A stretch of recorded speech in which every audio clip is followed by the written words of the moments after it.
Yeah, we got a couple minutes. It's not pressing. Yeah, starter. It's 8:30. Start the YouTube. I did. All right. I started the YouTube. There you guys are. There I am. All right. So already got a like, people watching. Perfect. I'm going to check now the YouTube to make sure that everybody can hear us. Hey, Drew, cheers. Hope everyone had a great Christmas. So what is your microphone through your headphones? It's almost like, yeah, I mean, I can hear you now just a little bit, but it's just not loud enough. Mm-mm.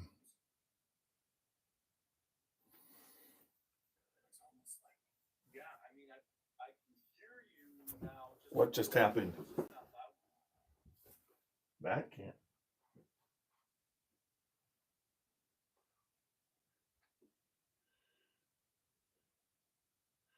All right. Let's make sure that that's live.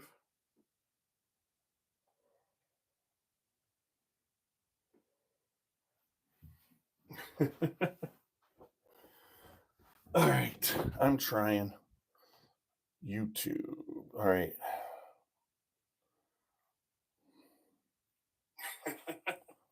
All right, that's working. All right, I'm trying. YouTube. All right. Am I over far enough? I am not over far enough. So I gotta move further closer. Am I over far enough? That,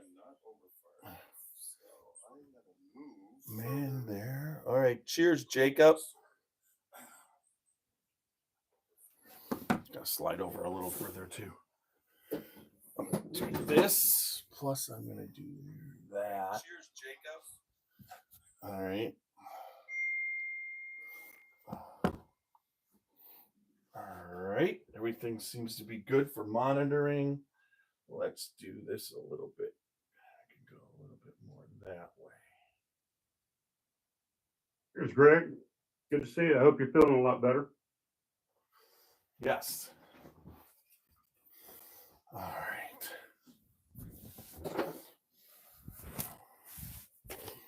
Are you, Ben, are you looking to see what it is? Are you trying to figure it out?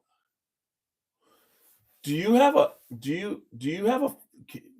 what kind of phone do you have?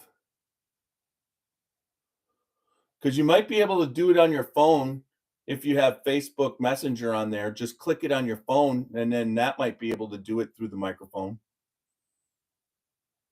I've done that before. Actually, Nash, right? You're on your phone, right? I'm on the computer. Oh, okay. I'm monitoring the phone through Facebook.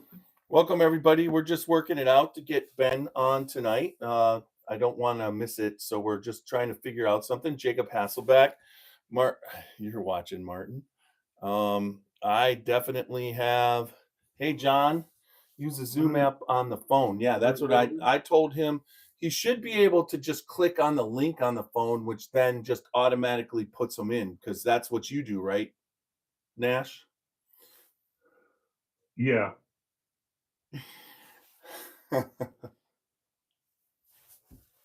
So hopefully he could get in on his phone.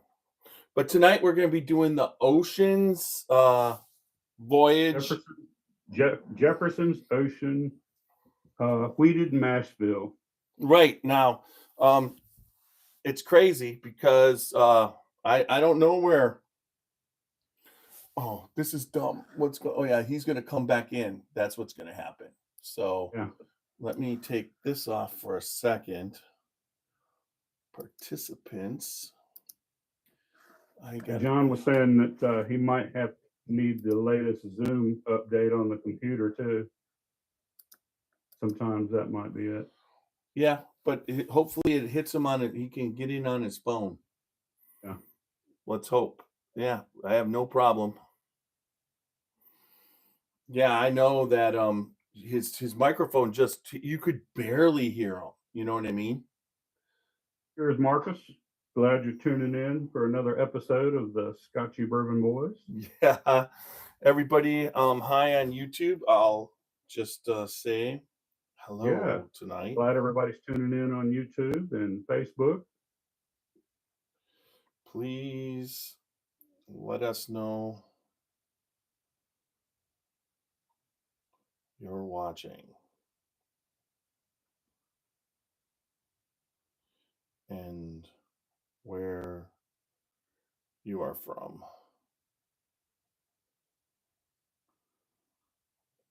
All right, send. I just got a message from Ben, working on getting it up on the phone. There you go. And I'll send it to him. I'll move that over there. No worries.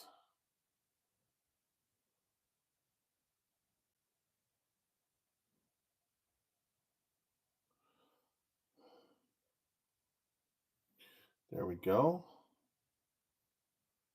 Let's get back up there. There we go. Everybody's there. You go. Where you are from. So get some people going tonight.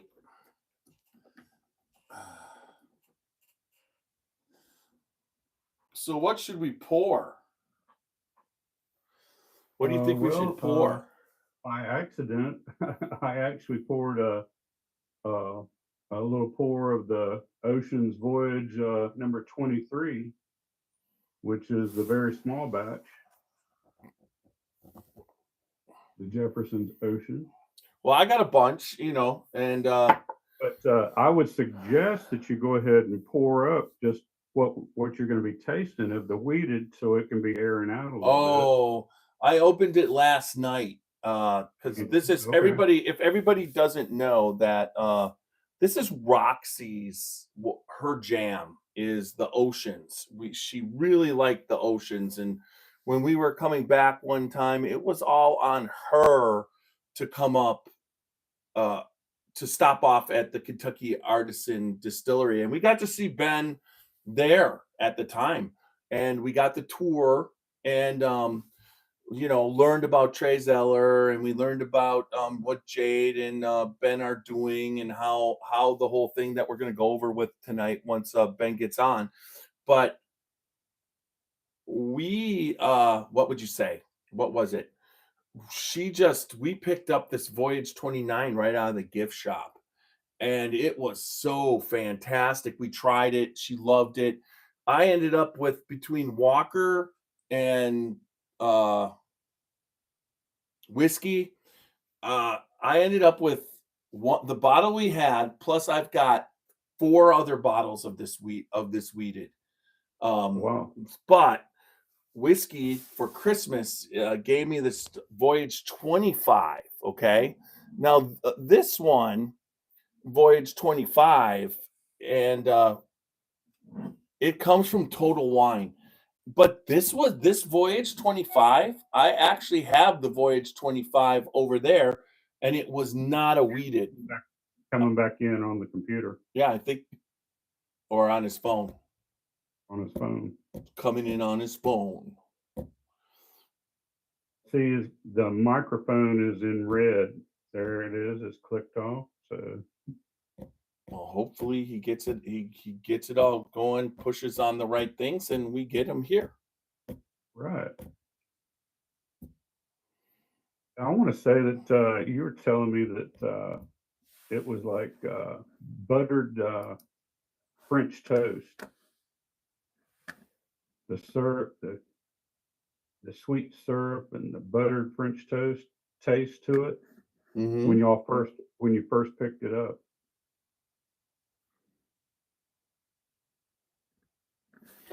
He said he could.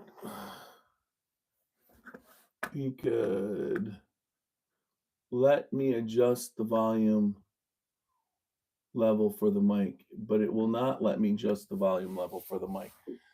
That's crazy. He's almost here. He's getting here. He's up. He's got the link. It's good to see that Sherry has her clothes on tonight.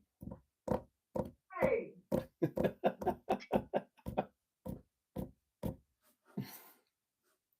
There you are. Okay, can you guys hear me now? Now we can hear. Yeah. Now, if you Right. now can you flip your phone? Do it horizontally. All right. That worked. That'll. Yep. Perfect. There you And we got so the delay actually worked out that our other guy came in. He actually came in. It's like he's better late than never. Hey. Dude, I was working and all of a sudden I'm sitting there going, oh shit, it's time. It's whiskey. Yeah, you never gave me any leeway that you even knew this was happening. You were a busy boy. And I'm not exactly set up for this, so I might be making a couple changes here. So Yeah, you're oops, sorry. There you go. Sorry. All right. So Ben, have you ever met Carl? I don't think so. Okay. This is I still have. what? Are you there? I don't believe I have. Okay. Yeah, this is Carl. We call him Whiskey on the podcast. Actually, now did you Okay. so did you get now? So the bottle we have I have is unique. Did you give Nash the 29 and me the 25, or did you give him a 25? I don't remember. Okay. Anyway, Nash, what did you lose the paper thing that was around the top? I know what mine is. Mine's the 25 Voyage. I didn't lose anything. And the cool thing about it is, Ben, it's a wheated, but the main release of it was not a wheated. This was a barrel pick from Total Wine off one of the.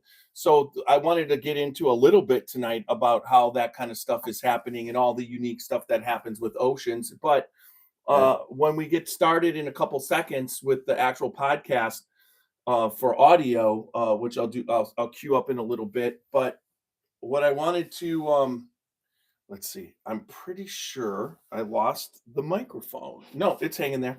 No, all right. So what I want to do is go over your journey a little bit because, there's, Jade's the master distiller and you're a distiller. So, a lot of the times the master distillers are the face of the whole distillery, and they got to go out and do talks and presentations and stuff like that. But you, as the distiller, you're the one on the day-to-day operations, working and one of the cool things also what I found is that, knowing you, I remember the one night you and Alan were having a lot of, before you ever were working there, having fun with absinthe. And right. And that was pretty unique. Because I would like to get a little behind the scenes on that too. I invited Alan to join us tonight, so maybe he'll get that. Okay. Get here too. But over time we kind of met, through Alan and the get-togethers, and over, and then also when we stopped in, you were down there, showed us around a little bit back there and what you were doing. But I watched your posts, and that was what would you say? When you got to our Kentucky Artisan, you could tell from your posts the reality of what a distiller is, and what you were, working through was a little bit different than what, but you kind of were able to show people, the actual runnings of, of a distillery, and some of the problems that can happen and some of the stuff that happens and all that kind of thing. Right. So I want to go over that a little bit tonight, because that's really, it's unique. And I don't think a lot of people get that perspective, right? Right. Which is why I tried to give that approach, because coming from the enthusiast side of things before I transitioned into professional distilling, you have this perception of what you think distilling is and what you think distillers do all day. And it's quite different when you actually embrace that role. And there's so much more to it. And what we often think of as distillers sitting around swirling a glass, pulling samples from barrels, etc. That's not the day-to-day. That's like once in a blue moon kind of thing. Most often you're doing a lot of cleaning, a lot of hard work, a lot of planning. Stephen Bean told me one time that you're 60% janitor, 20% MacGyver and 20% distiller. And that's a pretty accurate description of the day-to-day life of your average bourbon distiller. So and that's more hard work than what people realize. It's tremendous hard work. It's a lot of long hours. It's literal blood, sweat, tears on the floor, putting into your craft. You're constantly learning. You're constantly pushing to get better. And there's so much that goes into just maintaining the equipment and keeping it clean, keeping things running. You're a master multitasker. You've got 5, 6, 7 things going at one time, and they all need your attention. And so you're constantly, just working through that process all day long. And then there's the needs for bottling. There's the needs for, front of house tours come in, whatnot. They want to meet the distillers, talk, ask questions, etc. And all while you're trying to run a cook and transfer a fermenter to the beer well and dial the still in and cut distillate to proof to go in the barrel, et cetera, et cetera, et cetera. So it's a day-to-day continuous process like that. Well, and so I've done, I went from conventional airbrush artist working with my dad. He trained me, and where your airbrushes were very important, the cleaning and everything, and the paint that you used, and the attention to detail that you did through art. And then we went into the computer aspect of it. And my dad basically put everything on the line to, put his house up against the whole thing and bought a $500,000 art computer. And this computer was very important to doing everything we were doing. First, you had to learn it, but then as you kept going, you also had to maintain it. And there was so much to learn when that first went in. And then when I went into recycling, I transferred into recycling. There's basically a baler bales material, and that is hydraulics, and there's motors, and and it's very similar to distilling, to the sense that we're doing valves, hydraulics. The only thing is that you're dealing with heat pressure and we're dealing with oil pressure, but either way, in all those fields, there's kind of like the still is your main operations. And if the still's not running and you're down and it's not running, things back up, like even, everything on the front end or the back end, depending on what's happening. And that's one thing that I've always noticed, that when you really get into the day-to-day operations, there's a lot of romance in marketing that sells, but what you're doing is hard work, but there's still the aspect of the romance, but it's just not quite the same perspective, right? Right. No, it's not. And there's the payoff. There's the days that you sit with clients and you're working through tastings of their barrels and you're working on blends and helping them develop a new product line, et cetera. You're doing sensory every day on product that comes in, stuff that you're working on and doing. And I will say this, from my perspective, it's also, every distillery is different, right? Everybody's running a different size still, different setup. I mean, there's similarities, but the way things are set up, from a small craft distillery that may be running a pot still, to your guys at Jim Beam or Heaven Hill running large, very large column stills, to guys like us who are kind of in the middle where we're running a column still. But it's not all automated. It's almost all of our process is very hands-on, from receiving of the grain to firing up the still, cooks, fermentations, running in the middle, all of it. It's a very hands-on process, transferring from one tank to another, et cetera. You walk in, if you don't know the difference between a pneumatic pump and a centrifugal pump, if you don't know what cam locks are versus sanitary fittings, et cetera, you're lost. And, you talk about the still being kind of the heart of the distillery. In some sense it is, but even more so, it's your boiler. So like us, if we're running off a boiler system, if that boiler goes down, then nothing works. And so you better get very good at understanding how your boiler works, how to fix it, how to keep it tuned up and running well, because that's the literal heart of our distillery. So, and again, something I was working on this week, just trying to get the boiler tuned in. But You can make all the proper head cuts, tails cuts. You can forecast how many bushels of grain you're going to need. You can do all those things, but if you don't have the mechanical skills, the thermodynamic understandings, all those things, then on a commercial scale like this, you're not going to succeed. You're going to be dead in the water at times. And so it's, you kind of have to be MacGyver. You got to have electrical skills, plumbing skills, mechanical understanding. All that comes into play in the day to day. Then you get to have those moments of having fun where you get to use your sensory and your palate and blending, and the artistic side, the creativity side comes in. And that's where the fun is, and that's where it pays off. And I think that's what enthusiasts tend to think of when they think of distillers. You know, it's that those pictures in the barrel house, thieving out samples and swirling it in the Glencairn, et cetera. That, you know, again, that's all marketing and that's all glam and that looks great, but that is not what we do every day. It's hard ass work. Well, so, and just from the standpoint now, you've been there, right? It's been right. You're on your third year, right? Or just over 3 years. Yeah. I came in and started on the bottling line. That was the opportunity that was given, and I took it.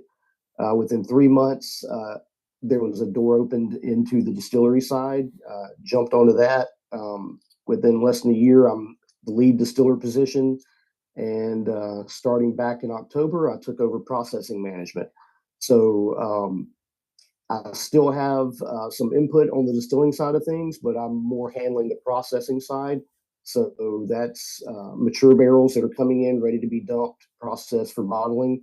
I run our sensory in our lab, manage that side, manage the bottling now, and then work with clients on developing their product and getting that to market. So that's kind of the progression over the last 3 years where I've gone to. Yeah, and then Greg chimed in just a few minutes ago that Schneider. He's been doing Greg Snyder been doing this 47 years, and he's still learning something new every day. Well, it never stops. Well, and you know, you were bringing up the flow. I mean, even just like you take like a beam that was built, and then as they modernized, they added it to it, right? And it was set up for initial computers, and then they added computers. But then you take a Bardstown Bourbon Company, Whiskey House of Kentucky, where they're building this modern distillery, and they've got flow designed to work with computers. So, and like you said, everybody's doing it a little bit different, but it still comes down to that you've been there for 3 years. You know, when you first started and everything's new, it's almost like half the time you're scared. You know, I learned how to run our baler, and at first you didn't want to jam it, and you were all worried. But you know, 20 years into this, I go up there, and it's basically it got to a point where it was so boring that I started to lose I ran it a couple times for, you know, I had to run it for like 3 straight months because our operator was gone, and I think I lost my mind at the end. It was just back and forth. There was just the same thing every day. So I've learned everything at the, you know, in everything that I've ever done. I just learned all the things that keeps me not from being bored. And that's the same thing when I think a person who is, you know, you're part of a distillery, but now you're in the processing, you were in the distilling, you were in the bottling, and you're just learning it all, which then eventually really makes you that complete person who understands all parts. And then you're basically, as a, like what Jade's probably doing as the master distiller, he does, you know, he goes where he needs to go, but at the same time, he's managing everybody to make sure all the places and pieces are together, right? That's what you're really looking at. That's it. Yeah, that's it. And that's kind of where you could say I'm shifting towards more that managerial type role of being step in and putting the pieces into place that need to be there to get the end result that we desire. Jade's maybe a little bit different from a lot of other master distillers out there, probably just because of the function of what we do at Kentucky Artisan. We are contract distillers. We've been partnered with Jeffersons for a good while. They're building their own distillery. Wish them all the best. You know, it's been a great partnership for them, for us. But Jade is also very hands-on. So you'll see him in the back. You'll see him firing up the still at times. You'll see him jumping in, doing whatever needs to be done, whether it's like today, taking out the trash. our janitorial person couldn't be there because of the weather, and so we're going around pulling trash bags out of the bathrooms. I mean, when you run a distillery, and whether you're master distiller, lead distiller, processing manager, that's just the kind of person you have to be. You've got to be willing to get your hands dirty at any point, all the time. And that's the kind of person Jade is. He leads by example. And for me, in any industry that I've been involved in, he's one of the best leaders I've ever been around, period. So, and the guy knows his stuff when it comes to distilling. That's great. So, and Alan Bishop is tuned in, and he said, "Get it, Benji. Can't wait to taste it, my brother." Yep. Hello, Alan. Yeah. Let's talk about that day. Alan let me have it. It's like one day I heard, when they were editing with Bo and there was Jolie, the Alan Bishop experience. There had been a point where I probably had overindulged too much, and I got a Bo captured something on video, and Jolie's like, you really should take that out. That's what she said to Alan, and Alan looked at her and he said, he put me on a podcast after me and Ben had been basically drinking absinthe all day, tasting different samples, and he goes, well, and so he gets what he deserves. And so I appreciated that completely when I heard that story. I actually I was hoping it would be in there because it's all part of the process, standing on your feet, learning to always stand on your feet, tasting and all that. So yeah, it's good. Yeah, there's a clip in that experience, I think, towards the end where Bo's interviewing different people, and he asked me, like, so who's the better distiller, you or Alan? I'm like, I would beat Alan's ass. And the reality is that I couldn't hold that dude's jock strap.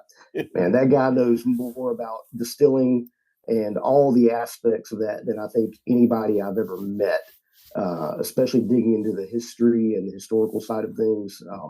He's an absolute treasure to this industry, and he's one of my best friends, and he was a tremendous mentor, has been through this whole process for me. So everything I've done and accomplished here just in these 3 years, which, it's minuscule compared to what a lot of people have done. But for me, I've got to accomplish a lot of cool career goals, and I wouldn't have done a bit of that without Alan Bishop. So yeah, huge thanks to that guy. There's no doubt. And, Alan's starting over again over at Old Homestead. And it's just kind of like he's getting it down and whatever. And it's from the ground up. And we can't wait for that stuff to start. That's one thing. Same thing. We got Greg Schneider. He said that you're spot on, whether working in a distillery, barrel warehouse, department, bottling, shipping, whatever. He ran the cooperage for the Brown Foreman for 8 years, and so he, and now he's just just finished up with chicken cock whiskey, and he knows what it is. He knows all the hard work, and it's like part of the hard work is just doing whatever you got to do. Yep. All right. That's it. So let's get the actual audio started so we can we don't have to be here all night. So what there'll be is there's a 30-second 40-second really quick shout out. We're still to our sponsors, Whiskey Thief. Everybody check them out. Also, we've got Spirit of French Lick sponsoring us. Shout out to them. They're still sponsoring us. They've always through Alan and Jolie initially, and we're still going. And then Rosewood Bourbon and Rye still going. I just talked to them, and everything's status quo. They want to keep going. And then also Old Louisville, shout out to Amin. So we're going to get this started. Like I said, there'll be a thing that we can't hear. Don't forget Alan Bishop. Oh, yeah. And don't forget Alan Bishop. If you have Ghosts, you have everything. And One Piece at a Time Distilling Institute.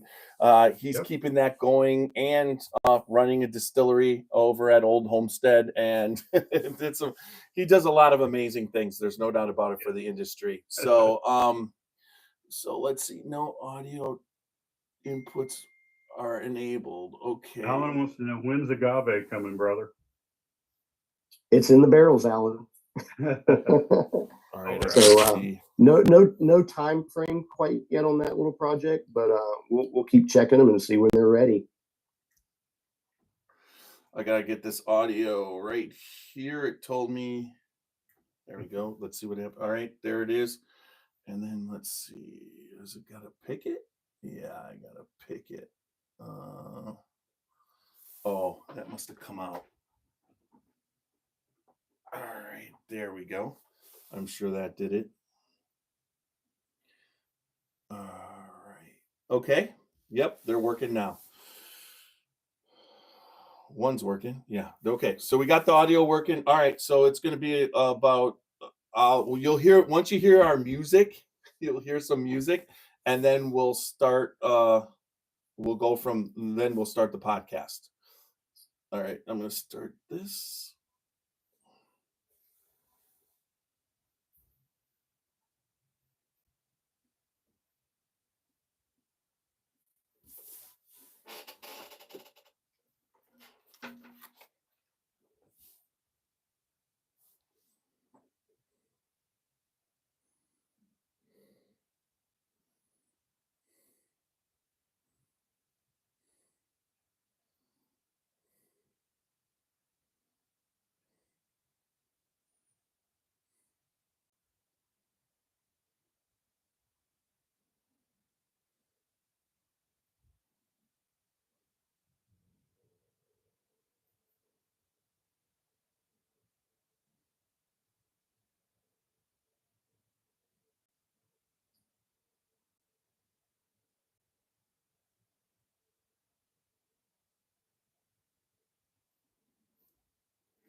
Drinking bourbon, sipping on some scotch.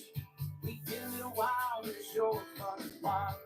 We love what we do, we're drinking every brew. Man, it's all some sweet, but we're telling the truth. Yeah, we're the Scotchy bourbon boys, raising hell, making some noise. Yeah, we're the Scotchy bourbon boys. We're here to have fun and we hope you enjoy. We're here to have fun. Yeah.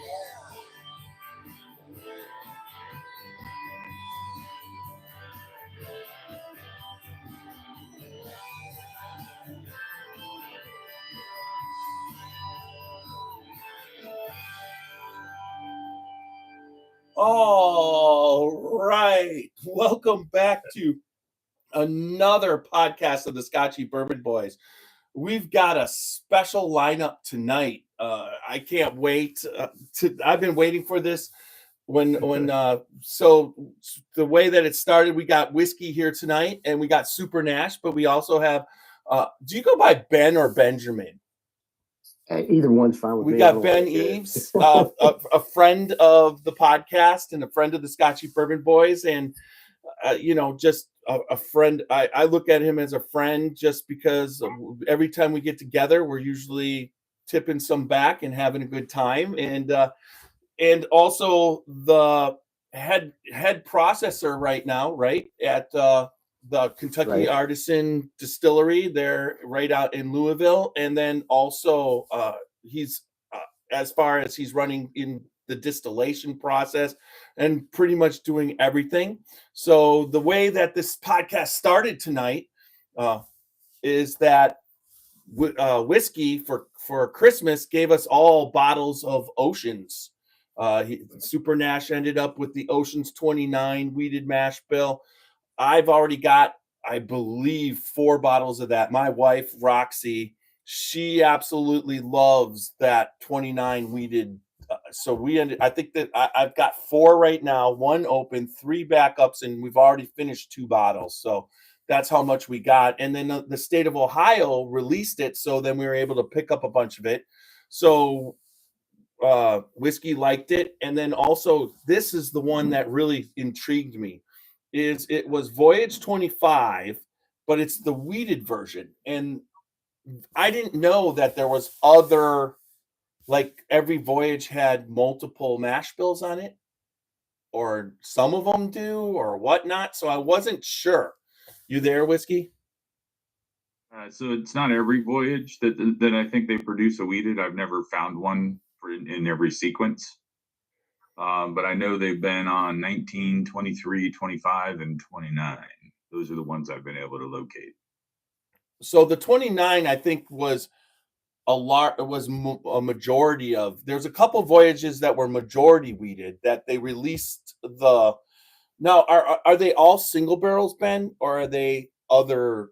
Is there a main batch and then single barrels get released? Usually, my experience with this, there's a normal batch that's released, and then they'll do single barrels. Okay. They'll set aside a portion of those to be selected as single barrels. Yeah. So that's actually what I'm sipping on tonight is Voyage 32, which is what we've been in process bottling, and that's another weeded mash bill. So I don't have that one yet, Ben. that should be hitting the shelves very soon. Well, maybe it's like Pokemon. I got to catch them all. Mm-hmm. Well, maybe we could come down and pick it up at the gift shop, because that's where we got. That's when I saw you. Me and Roxy were coming home that time and saw you, and the 29 was in the gift shop. But the batches are obviously what's probably the main part of the voyage. But then, so when you do get a regular mash bill, a rye mash, a rye mash, bourbon rye mash bill, and you pick up a weeded single barrel, it's kind of a special thing, right? Definitely, yeah. Yeah. So thank you for that, Whiskey. I appreciate this bottle. Now, one thing that we've learned about weeded mash bills is that they really need to once you need to open them up. So like this was opened up last night. I opened this beforehand and I wanted it to breathe, but I actually left the cap off all night. Now, weeded, we've had a couple of people who blend weeded bourbons and whatnot, and it's a whole different, what would you say, animal compared to a rye.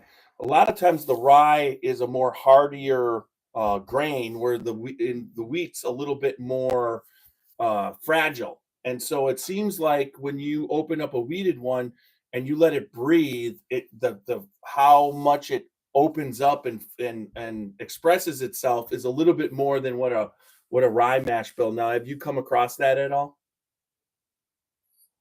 I mean, personally, from my experience, I like letting everything that I'd handle open up and oxidize a little bit. It's like I have a lot of experience with wine. It's like good wine. A lot of times you got to let open up and breathe. And as it interacts with that air, you're going to get typically releasing more complexity. But you also what I love about a good whiskey in a glass is when it evolves and changes. Every sip is something a little bit different.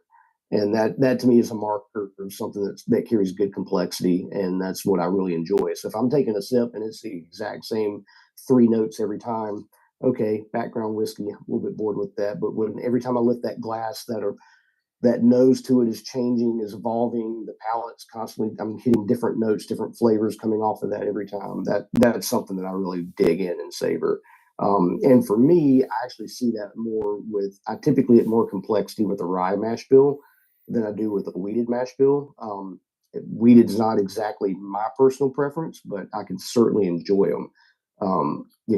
I think there's some really good stuff out there, and it's got a good softness, and you tend to get a lot of big cinnamon and bready notes out of those weeded mash bills. But yeah, that's kind of where I see it.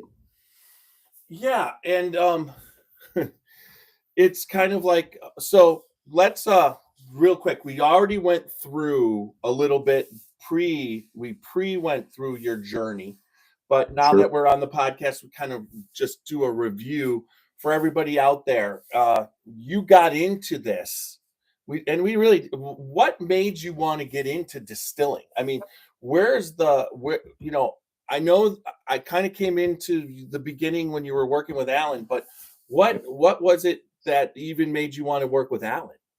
It's probably for me a little bit just my personality. Any kind of hobby that I get into, I tend to push and take it to whatever the foundation is of it. So, if I'm getting into shooting, which, it's a hobby I enjoy, it's not good enough to go to the range and just shoot. I want to start building the guns, putting them together, making custom builds, that kind of thing, learning everything I can about it. So probably 20 years ago, I started getting into whiskey. I like to share with a lot of people, especially in today's age. Like when I first started, you could find Elijah Craig 18 year for $39 on the shelf at Total Wine, Eagle Rare 17 for $70, stacked deep. That's when I got into whiskey, was when it was available like that. And it just got into, from that, doing little aging projects with, bottom shelf stuff, seeing what I could do better, and then just learning the whole process. And the more I learned about it, the more it was like, I've got to do this. And it was at a place and time in life where it hit just right, time to make a career change, and started getting in that process. And part of it was, I was part of a YouTube cast, My Whiskey Den, still going, Mike and Patrick, love those guys.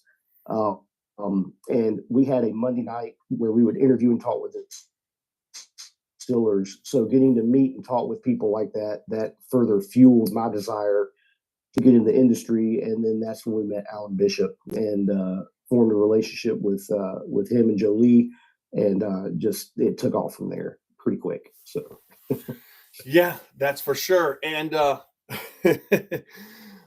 yeah, so you were working with Alan a little bit, and then that job opened up at where you're at now, Kentucky Artisan Distillery. Now, just so we were talking a little bit about Oceans, and we're talking about, but go through for everybody the partnership, because when you go there, you realize it is a partnership, and what's happening going forward. We all know, I mean, I was with Stephen Fonte, and basically the amount of space that Oceans has, there's a lot going to be happening for Jeffersons and Oceans coming up, and they're right now.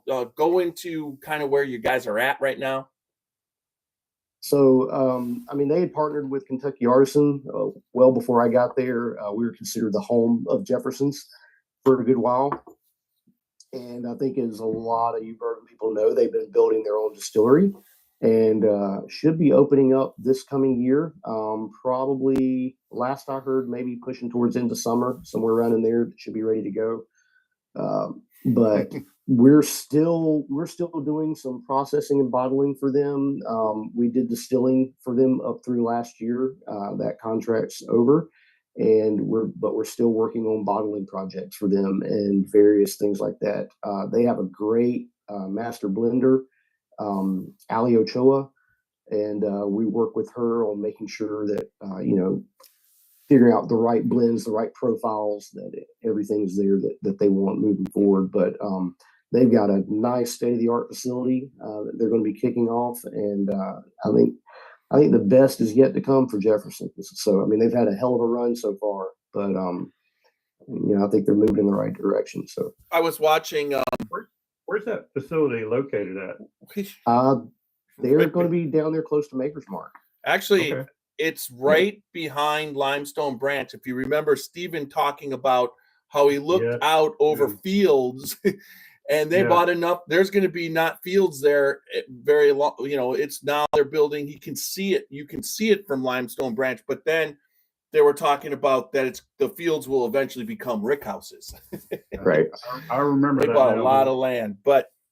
Okay, yeah. So you were talking about doing all that with them, and last night it was kind of cool because I knew we were doing this podcast. I knew we were talking about Oceans, and I was watching the show. I believe it's called Shrinkage with Harrison Ford and Jason Segel on Apple, and Harrison Ford. You sure that wasn't in the shower? Yeah, I knew you were going to come up with that. You just know Stacy's watching tonight. You better be good.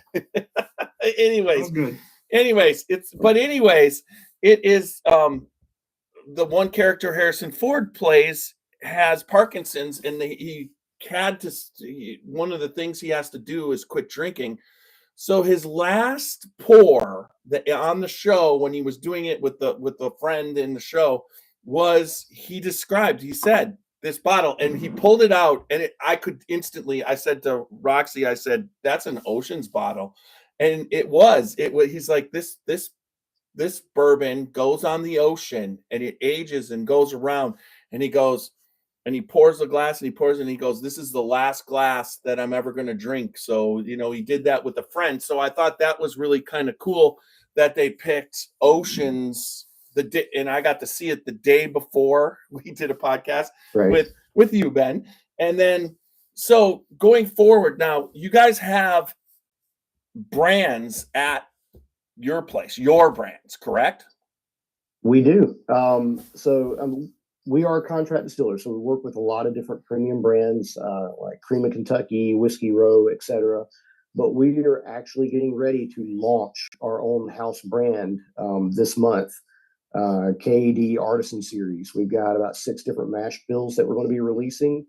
And with that, we're opening up a barrel house experience where you can come thief your own, fill your own bottle, be able to sample straight from the barrel of those different mash bills, and being able to do what we do, we can change that up. So it's a pretty cool experience. And the first lineup we've got out is everything from a weeded mash bill to a single malt.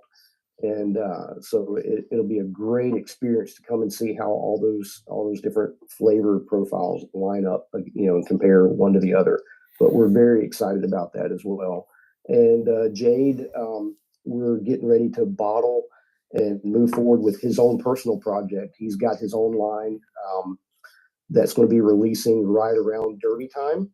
And it's called Trackside. So keep an eye out on that one. He's been setting aside special barrels for a while and working on that project on his own time. But time's come, and he's ready to move forward on that. So those are a couple of very exciting things going on around Kentucky Artisan right now. Well, that would be cool to be part of in that release or whatever with you guys around that time. And so let's keep us updated so we can maybe absolutely make a trip down, and for that. That's the kind of thing we love to come down for when because I had Jade on a couple years ago, and definitely there's no doubt that he's just meeting him and doing that podcast, that he's a good guy and he knows what he's doing, and he really has a direction, so he has a passion and he's very enthusiastic about what he does. And you can, if you know him, you know that when he gets behind a project or he's going to release his own label, his own brand, it's going to be very good. It's very well thought out. He's very intentional with everything he does, and it's going to be some phenomenal whiskeys coming out from that. So, can't wait. That's awesome. So, just for everybody, as far as the uniqueness of this brand, are you guys? Will you guys have any association with them as far as maybe throwing a couple barrels on of your own, going out to the ocean or anything like that? I mean, you do have traits. I don't think we'll be doing anything like that, but I think we'll still be partnering, doing helping bottle some special projects, usually like some single barrels, things like that. Moving forward, we would love to continue that partnership. No, is Trey still involved with the brand, or has he kind of gotten to the point where he's turned everything over? My understanding with Trey is he is keeping their how can I put this? He's keeping them quite busy with all the creativity that he throws their way of different, whether it's different aging, different things with aging, different profiles, different finishing barrels, etc. He is always, he's an artist. He's always creating. So that hasn't changed a bit. Okay. That's great. Yep. So yeah, and you've got all that coming up. That's so exciting. So sure. So as far as let's get into your processing. So a little bit into detail. So that involves picking the barrels, finding the barrels, dumping the barrels, and then blending the barrels, and then bottling them. General, yeah, that's pretty apt description. Again, we'll work with Allie with Pernod to select which lots or which barrels that they want pulled. We'll pull samples of those. They'll go through those profiles. We'll go through them, and then they decide which specific lots and barrels to pull for which project, whether it's oceans or reserve or something along those lines. But just looking at oceans in general, so we get shipment comes in off the boat. They select which barrels are going to go towards the bulk blend. They select which ones are going to set aside towards single barrel projects, and then we'll get those out. Typically they'll give us how many cases they want, et cetera. So we'll determine how many barrels need to be dumped and cut to. Typically, it's 90 proof going into most oceans product. So we'll determine how many gallons, how many barrels need to be dumped. That's going to be cut. They're going to sit. They're going to marry in that blending tank for a little bit, get those flavors all together, and then we'll start separating that out for filtering. And then from that process, we'll then do sensory analysis. We get all the bottlers, all the distillers, everyone's involved in tasting and working through, making sure there's no faults, there's no issues, everything's clean, it fits the profile that they want. And then once it's approved there, then it goes on to bottling, and we'll get it ready to go out to the stores.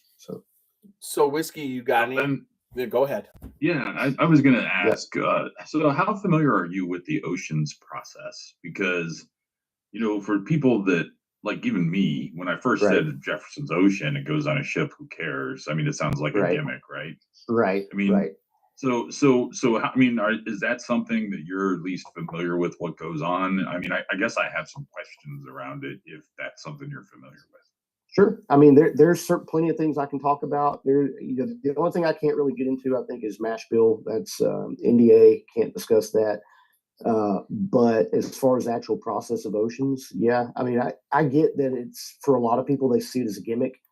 But I believe there was even Popular Science did an article here several years ago about the Oceans Project. They did some research and dug into it. There's actually some substantiated science that shows that it does impact the process, and mainly it's common sense, right? So if the barrel's just sitting static in the warehouse, that whiskey's not what's moving that whiskey. It's pressure, barometric pressure, and temperature, making that whiskey move in and out of the barrel. So you put it on a ship. What are you doing? You've got that motion in the ocean, baby. So it's moving, and so what you're doing is you're creating more contact with that barrel in a shorter amount of time. And so Jeff knows what motion of the ocean is. I think it's more like dead in the bed. Like those 80s water beds. I mean, but even those barrels leaving your facility, they pick the barrels, right, or leaving those warehouses on semis, obviously, headed towards the port. That's motion, not on the land. That's on the land, but driving barrels around, opposed to a distillery that just lets them age in that rick house. They roll them over at time when they're ready to go. They dump them and it gets done. I mean, it's got travel to the boat. It's got the boat travel, and then it's got travel back to you.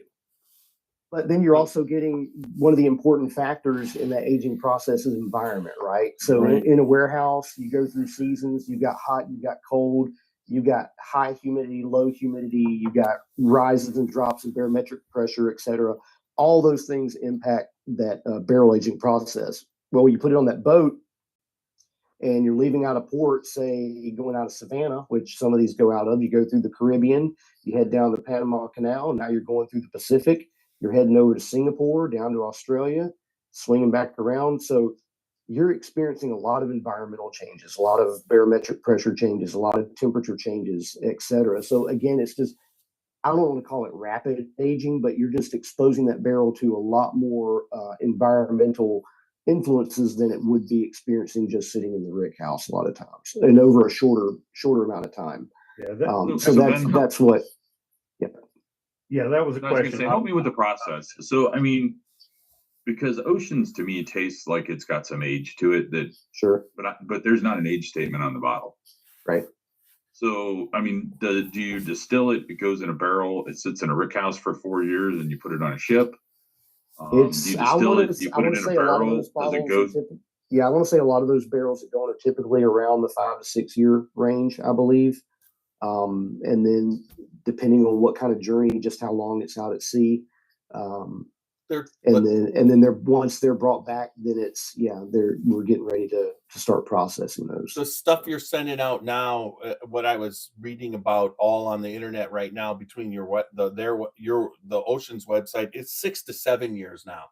It initially was what you were saying, 5 to 6 but now they're right. most of those, and it seems like the voyages you might have multiple voyages going on now to keep up with, because it's a little bit closer. But you were also referring to the environment. There was one of the voyages that was really, really stormy, and you actually could taste the salt that those that batch picked up. It had a salty aspect of it, like ocean water. You know what I mean?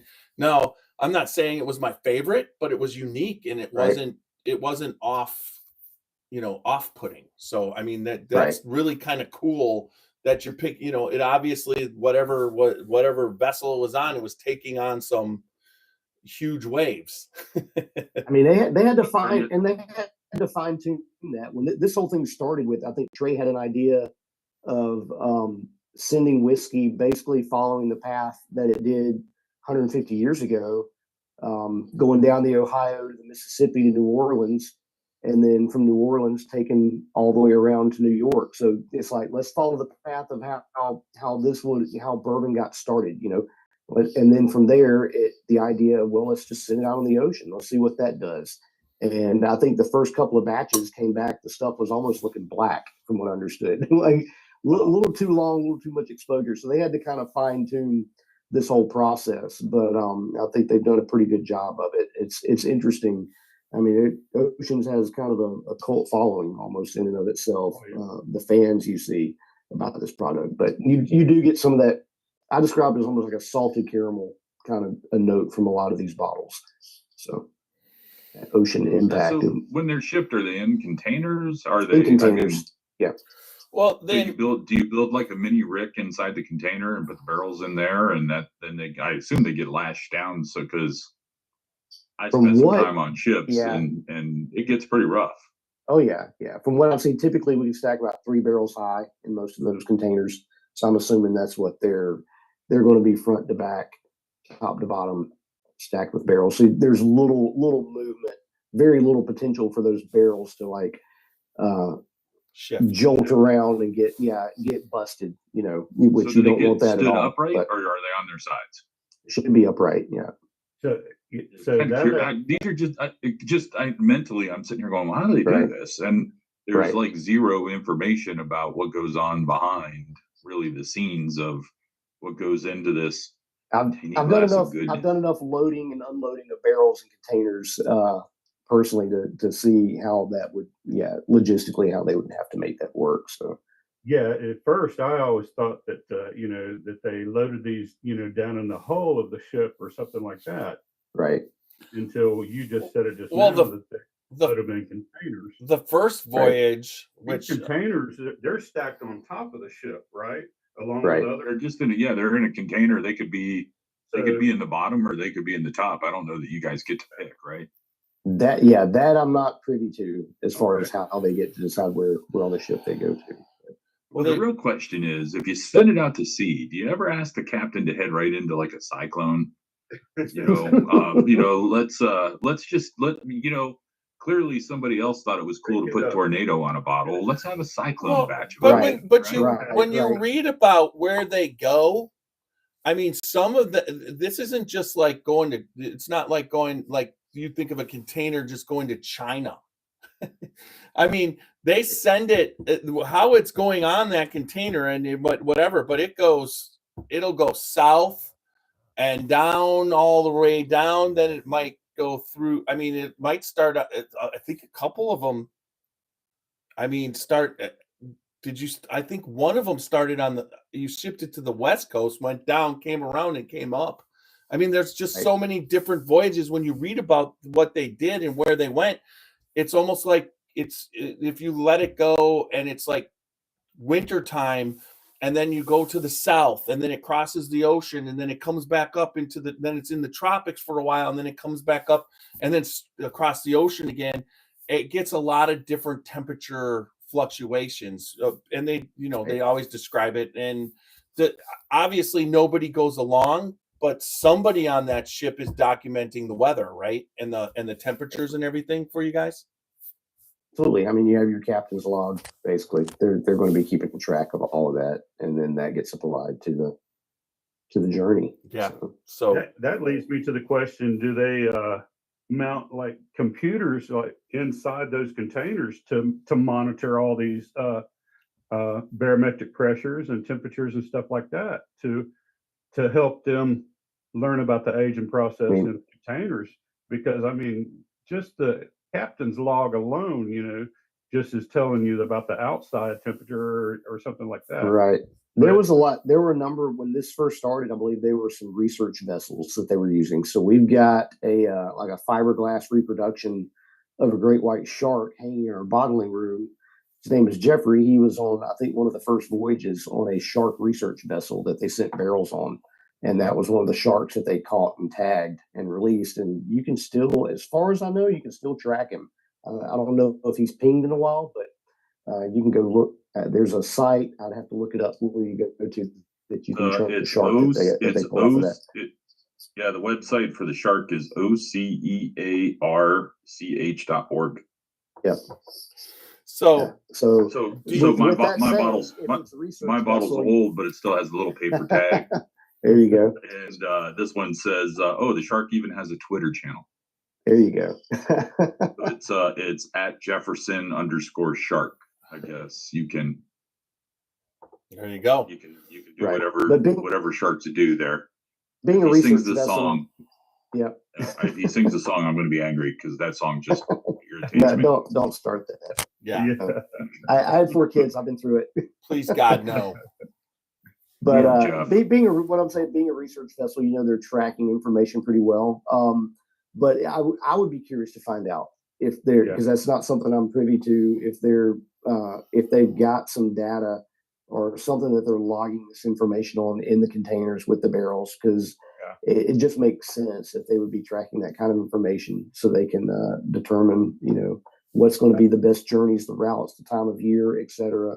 And then they're always trying to push that innovation. So, if this voyage went through these type of pressure changes, then if we sent it this way and it would go through X number of pressure changes, how would that impact the aging process? And that's something they're always looking to do. Usually the paper tag that describes the voyage always talks about the number of times across the equator. Right. So I don't know if Jeff, it's that one. If you open it up, and I know reading's your strength. Not reading this. Not what? No, but it gives you everything. It even tells you what storms they went through, where they went through the rough waters. There's a couple voyages which I think that this 29. This weeded 29, when I was reading about it, it was just calm the whole way. It was one of the few voyages that just as it went through and whenever they had lots of really nice sunsets and whatever, and wherever they went, it wasn't doing too much moving around as far as high waves and that type of thing. So each voyage is different, and like you said, I really believe that you've got, you're actually aging these in different hemispheres, and the heat and it's all different. It's not consistent. I mean, if you're aging in Kentucky, it's summertime, it's going to be hot, and wintertime it's going to be, and you get them in the fall. They're generally consistent. They have some deviations, but in this, you're talking 8 months. It's going to be exposed to everything, and then the surface of how much of that whiskey is hitting those walls based off of just sloshing around is, I mean, the results are great. It's not a gimmick, right? It honestly is not. Absolutely not. It is not. The all you have to do is buy a bottle. I mean, not every batch have I loved. I mean, there's a couple batches I don't like, but overall, when a batch hits and it's good for my palate, it's exceptional. It's what I and like I said, it's not that it's a bad batch.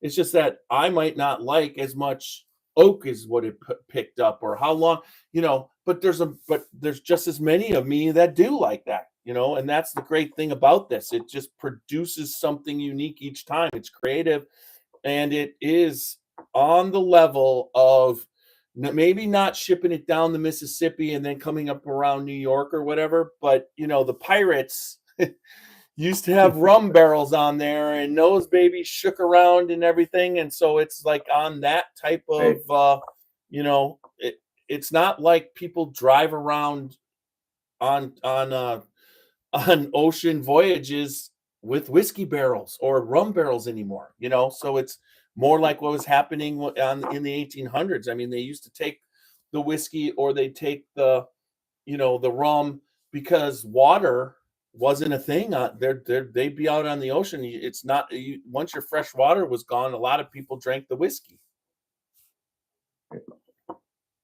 Yeah, I mean, sometimes the whiskey was safer than the water, because the water can taint when it's stored, and the whiskey does not.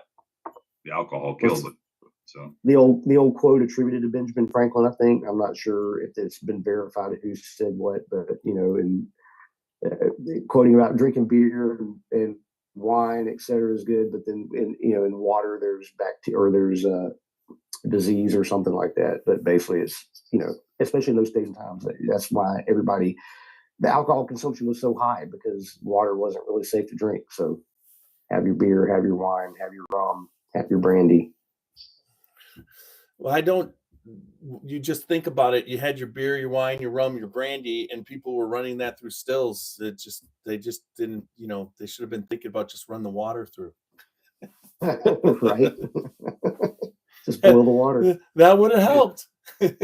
Right. Anyways. All right. So going forward, you were like you were talking about, you guys are contract distilling with there's a couple brands or releases that you do yearly that are pretty good. I mean, when we were in the gift shop, I forget what it was. Was it the greatest of all time? Oh, or was it the Go? Oh my God, I'm having a problem. I shouldn't have even brought it up because I don't remember, but I have a bottle, and in the tasting, that's really kind of cool there is you get to taste all the different, depending on when you're there, and what you guys are releasing, it's part of your tastings, and it is a pretty cool tour, and you get to see how you guys go about doing things. I wonder, are you referring to Dancing Goat? Yep. Thank you. Okay. Yep.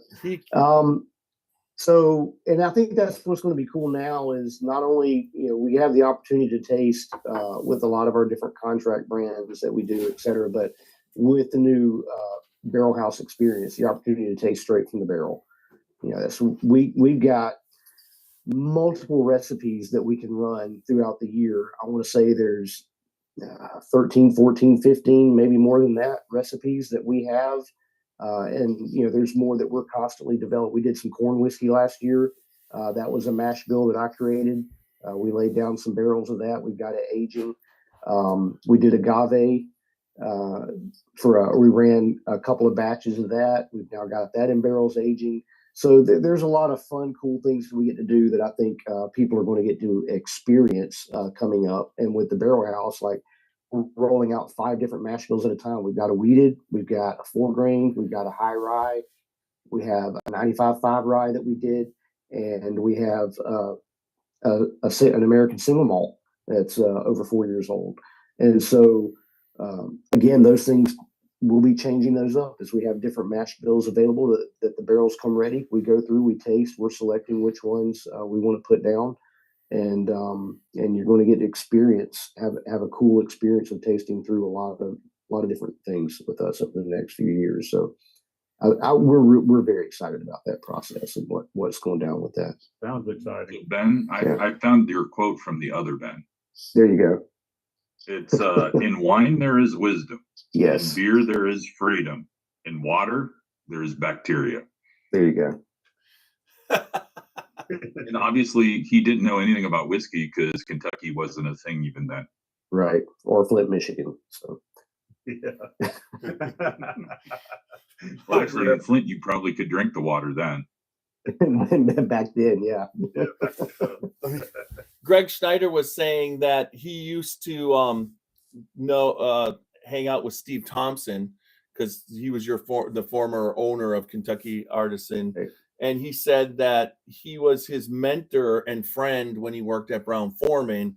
And he used to love to come to the distillery and discuss whiskey with him, right when it was beginning. So, I mean, overall, it's just everybody's got to get out there. I mean, you're not far off the trail. I mean, it's just kind of like while you're going, you've got signs up and you can stop off and I was overall, I didn't realize how big it was. When you pull up in the front, you kind of see the gift shop and whatever, but it goes back quite a way. Right. I mean, it's interesting. You could just follow the GPS and it can take you to a ski slope. Today's news, by the way. The location was a ice cream storage facility at one point. So Steve, after he had retired from Brown Forman, went to Hawaii, tried to start a rum distillery, I believe, out there. Got tired of that, came back here, and then with some investors opened up Kentucky Artisan. They bought that location and started transforming it into a distillery. So there's some fun experiences we have dealing with what I call a Franken distillery at times, because it was not intentionally built that way, but we've turned it into that. So there's a lot of things we have to work around and work with that a lot of places that are intentionally designed from the ground up to be a distillery don't quite have the headaches we may have. But it also makes, as distillers, it makes us very creative and just in the sense of your problem solving, et cetera. You figure out ways to keep the process rolling that I think you probably wouldn't have to deal with in other places. And it actually enables you to learn that process and have to dig deeper into understanding distilling and understanding how different things work. So it makes you better as a distiller. But Steve was, I think his fingerprint is still all over that place and in what we do. He was a mentor for Jade and had a tremendous impact on him. Unfortunately, he passed away a few months before I came along there, so I did not get to meet him. But the stories I've heard from that guy and the wisdom that he's passed down and just his approach to creative distilling and whatnot, he would love what we're doing. He loved these kind of conversations. From what I heard, getting into the process and just trying new things. That's kind of what he was all about. So. Yeah, and he was instrumental with Trey forming that alliance. And then when you guys got to be damn proud of how you got them, your work with Jeffersons and Oceans, and it's launched this brand. At Jeffersons, when I first got in 2019, it was on the shelf, but it just didn't have the prestige that once Oceans came and it started evolving. So some of the stuff was a little bit more, had some age to it and everything. You could tell definitely everybody knew what they were doing, but now when you see what's happening with the new distillery, I mean, that none of that would have happened if you guys weren't, that Steve and Trey weren't partnered up. Right. And it's been cool. I mean, coming into the history of what we've been a part of, we've gotten to be a part of Jeffersons and helping them become what they have. There's a lot of brands that have taken off that started with us. Kentucky Owl, some of the first batches done at Kentucky Artisan. Barrelcraft started with us before they launched out on their own. So it's been really neat to get to see some of these brands take off and become what they've become, and we get to be a part of that story. So, yeah, I mean, that's something definitely to be proud of. It's kind of like, we never, like you said, the success of some, and then after they leave you, the unsuccess of others. You just never know. But it's just kind of like when everybody, what you just described, it's like they don't leave you unsuccessful. So what you guys are doing is I just look forward to what you're doing and your evolution. It's been really kind of cool. You can follow Benjamin Eaves on Facebook. You post, and there's a lot. Sometimes there's information there to follow you. There's no doubt about it, Right. and Right. it's great to. Probably one of the best places would be Instagram at Padawan_distiller. And that's where I try to get the perspective of not your typical distilling view that you get in the rick house, et cetera, but what the work is, what the ins and outs, the shitty days, the good days, the really bad days, et cetera. What you go through. Some days a hose busts and you're covered in alcohol. And some days the slop pump goes out and you're changing it and you're covered in slop and it's 90 degrees outside and you've got hot slop from head to toe all over you. You're helping the farmers load their slop tanks and you're down at the warehouse hand unloading 288 brand new barrels out of a truck, and it's 95 degrees outside. Or it's like this week, it's 5 degrees outside and you're trying to get everything unfrozen. So that's kind of what I like to show is, well, here's the real side of distilling. This is what the day in, day out, the hard work. But then there's those fun posts too, when you're sitting down and sampling through 32 barrels with a client and getting to taste some cool stuff, so. Yeah, those days you better have some skill. lots of coffee. Lots of cussing. Well, also, if Alan's not around, you have a chance to survive. Right. But if he's around, there's no way you're surviving it. Yeah. It's all, it's been amazing to step back sometimes and think what I've got to do over the last 3 years to step in this industry. There's been a lot of people involved in Kentucky bourbon, a lot of legends, etc. I will never be one of those people, but just to get to put my small little brick in the history of distilling here in Kentucky, I think it's pretty amazing. And it's not just me. I work with an amazing team. There's an amazing team of distillers from Jade all the way down to the bottling people to Lucy, our CFO, to Charisse, who's our logistics officer, to everyone that's involved. I mean, we have a tremendous team, and none of us would be accomplishing anything without each other.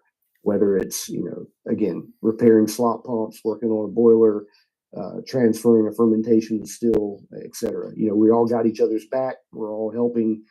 Everybody jumps in from Jade all the way down, and we just get it done, shit done, man. That's the end of the day. I find that's why I was drawn to the bourbon industry from the time when I started to look into how it was made and everything.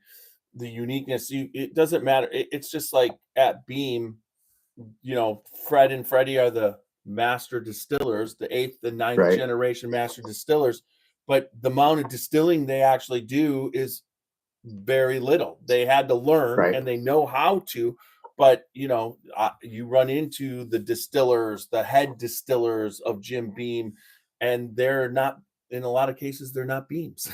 they're running those nobody stills. knows their name, right? Nobody knows who they are, but they're putting in 12, 16 hours a day, and literal blood, sweat, and tears. And I've met with those guys, and when you talk with them, they are absolutely passionate about distilling and about whiskey and about what they do. And the team. I mean, it's just like even you go to Buffalo Trace and Harlan's got his, whatever, but there's a lot of people producing stuff, and that what happens there, they have, all the people that that work there, or Drew, he is blending. They're just all down home people trying to produce good whiskey, and they're passionate about it, and that's one thing that's really cool about the industry as a whole. In the industry is passionate about it, and like you said, everyone, ever since that I've been a part of this, each time I go to a different distillery, no matter who we talk to, they always mention that it's a team effort, and it's always a group or a family effort. Especially the smaller distilleries, they consider everybody there that works there a family. Right. Or at the bigger ones, it's a team, and it takes everybody to do it. Right. I mean, you can develop the skill where you can go in. There's literally been days that, like I scheduled for the guys to go do a tour at Wilderness Trail and do some learning from those guys. And Jade and I stayed behind. We did the cook, we ran the still, we did everything that day, just the two of us. But you're not going to make it day in and day out working like that. You're going to just be ground down. And the fact is, everything I've done there, I've learned from the people that I've worked with, whether it's working with Alan, working with the guy, Jonathan Robert down at Iron Root. I learned a lot about their barrel selection process from them, et cetera. But the day in, day out guys that I've worked with, like Cody and Jade, and everything I have learned, it's from them, and I only do what I do because of these guys. It's a total team effort, and it's never just one person, ever. Nope. Nobody comes to this world knowing everything. You had to learn from somebody. Well, I mean, and then Absolutely. just think about the stills at Bardstown Bourbon Company. They never stop. I mean, and there's what now? 1, 2, 3, I think 4 of them set up. Right. You got 4 stills that are running 24/7. That means you've got a lot of distillers there. Right. Steve Nally and Nick Smith are doing exactly what, Jade does. They're doing what they need to do, but that those stills have to run, and people have to know what they're doing when they're running them. Right. And it's a coordinated effort, from a lot of different facets, from whether it's milling to cooking to monitoring the fermentations to, maintenance on the boiler to firing up that still and keeping it running, et cetera, on down the line. There's so many aspects to the process. It's a multifaceted diamond, and it's all got to come together for it to turn out right. As you know, the people, there's a certain running a plant. I have like I'm always on the bottom end pulling in people to see if I can get somebody who's got that drive, determination, the willingness to show up to work. And then when I find those people, I move them into I move everybody up along like what you do. But it's funny because sometimes everything's running smooth. You got the right people. There's not somebody who's causing a lot of problems and everything. And then the machinery is running smooth, and you're just like, well, that's been doing that for about a week. And I sit there and go, I'll enjoy it now because I know I'm going to lose a couple guys down the line, and I know that machine's going to break. So I mean, you just know, but those days, when it's just like it's going, and you're just going, it's got to get ready because it's those days when the stuff is broke down or the stillage is something's happening or something's overflowing and those are the days where I guess you earn your money, but you got to know they're coming. Those days are more often than not, really. So it's you can have one day the mill's clogged, it's breaking down, and then the next day a motor component goes out on something else. There's so many moving parts. Yep. To all of this, and when you're pushing. You got places obviously running 24 hours. You got where we're running anywhere from 12, 14, 16 hours at times, day in and day out. When you've got that much going on, there's constantly stuff wearing out, breaking down. So you're having to watch. I mean, one of the best tools you've got in the distillery is your ears. You're listening. Any little thing that sounds out of place. Okay, what is that? What's going wrong? Get on it before it becomes a big problem. Yeah. And you can walk in, you smell something, you see something, you hear something, immediately that's out of place. That's not right. What do we need to address? And but that all comes from experience. 100%. You only know it because you smelled it before it happened last time. And then it happened. So you kind of like put that in. Yeah, there's so much. And then there's that day where that one little part. And it's like all the whole place is down because of that one little part, and nobody has it. And you're like, are you overnighting that to me, or how fast is it? But it's just like, it happens. The point that Greg mentioned earlier, And he was talking about whether working in the distillery, barrel warehouse department, bottling, shipping, whatever. I've made calls at 1 to 4 a.m. on many nights to the Albert Crush Company, and they would meet me at all hours to replace motors, gearboxes, and parts needed to keep the brown up and running. So, yeah, never know, but you got to do what you got to do.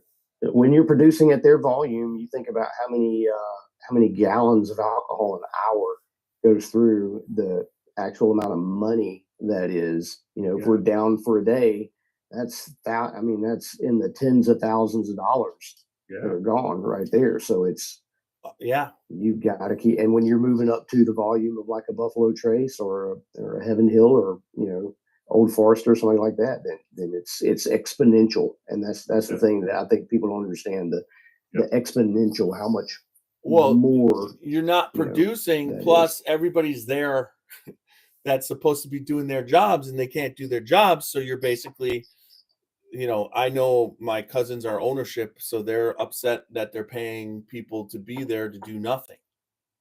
Right? And then as you do, when you're managing those problems, the key is to keep it running. That's what it is. Yeah.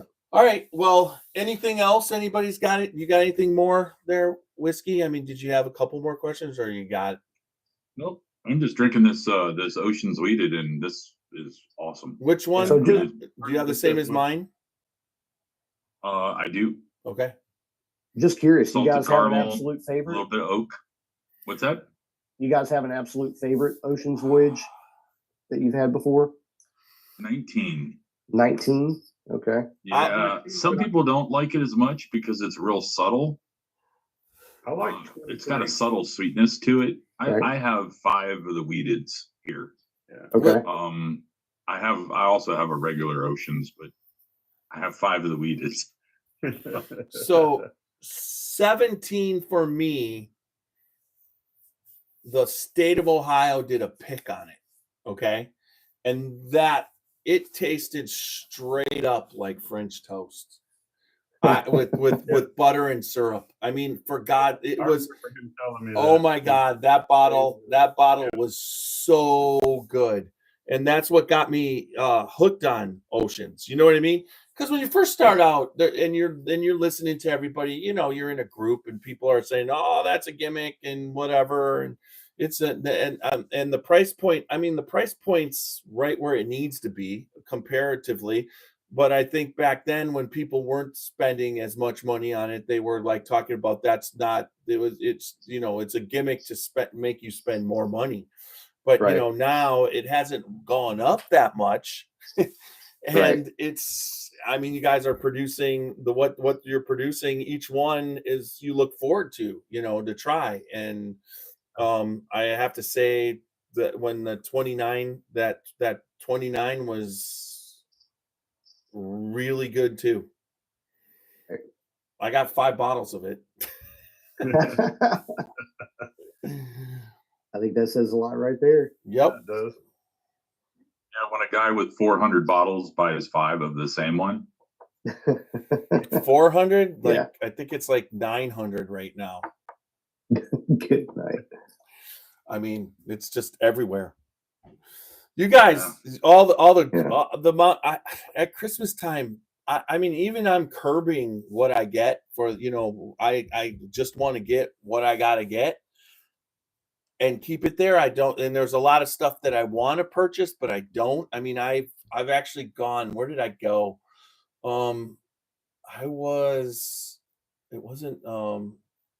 a distillery. I stopped off.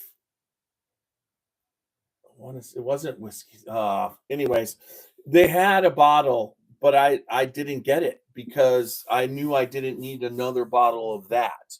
I had a lot of bottles, so I was proud of myself that I went there, I did the stuff, but I didn't leave with the bottle. So self-control. There you go. Yeah, it's. Hey.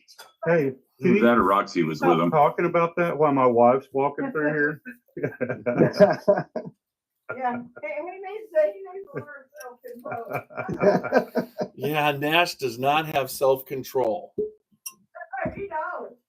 what are you talking about? Oh.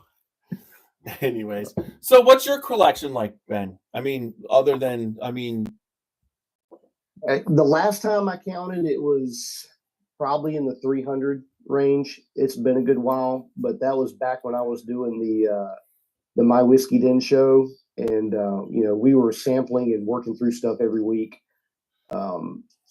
Working at the distillery, so my habit with all this has changed a lot, because it used to be come home from work, sit down, have a nice glass, enjoy something. Whereas typically during the week, I'm not drinking whiskey at all, because I'm doing it every day at work. So part of it is, so you are drinking, but you're not drinking outside of work, because work makes you drink. Work to an extent. I'm Right. having to taste through, whether it's sampling off the still and doing sensory off the still, or it's doing sensory on a different product that we're getting ready to bottle, or that's going in the barrel, et cetera, or out of barrel. I'm doing that through the day. And so that's part of my primary job is sensory and lab. So for me, keeping my palate fresh is important, and not blowing out or overwhelming my palate all the time. So that's why when I'm at home, it's usually I'll have a glass of wine, I have a tequila on the weekend. We'll make a little cocktail or something on the weekend, but I'm not sipping whiskey as much because of the fact that every day at work I'm sampling and trying different things. So I kind of get my fill there, but at the same time, it's from a professional standpoint. I want to keep my palate fresh to be able to pick up what I need to pick up on the job, because that's where we're looking for faults. Something you said I appreciated, Tiny, earlier on about, you got a bottle, certain oceans, you didn't like it, it's not your thing. Doesn't mean it was bad. It's just not your thing. So there's a thing for us. We're tasting clients' product. It may not be our personal palate preference, but we've got to be able to tell, is there a fault? Is there a problem? Not just that, well, I don't like this. That doesn't mean anything. It's, well, you don't like it. Is it because there's a fault? Is there a geosmin? Is there TCA?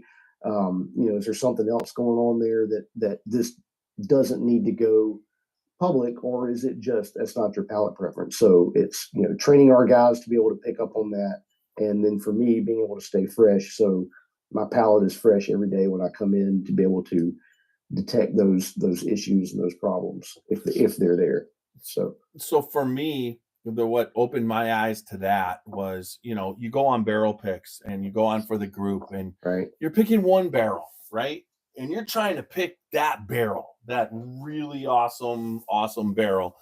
And, that's all is a goal. But when you get invited with the state of Ohio to go do a barrel pick, and while you're picking, you realize that the first one I went on was for Old Elk.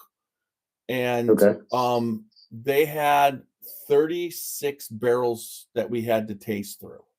So there was a place to dump, there was a place to spit, and that's something, but still, the only thing they were looking for, they weren't looking for that best barrel. They were looking for good whiskey with no faults. There was one that had a Band-Aid taste to it that they didn't pick. But of those 36 barrels we tasted through, all I can tell you is they had food. They had, but how, when you start out, you're way more pickier and you're way more aware, but those last couple barrels, they taste better, after, when you're on your, and all of a sudden, the picks were like, oh, that was good. Nobody was analyzing. There wasn't very many notes being done. It was just like, oh, we got to do this. We got to do this. We got, so it sped up as you went further, and you had to dump more, and you just were tasting, but you realize that, when you're picking for a whole state, there's people who love rye, spicy stuff. There's people who they want it easy. They don't want that spice. And, so they were just going through and just making sure there was nothing wrong. So they picked 32 of the 36 barrels. Right.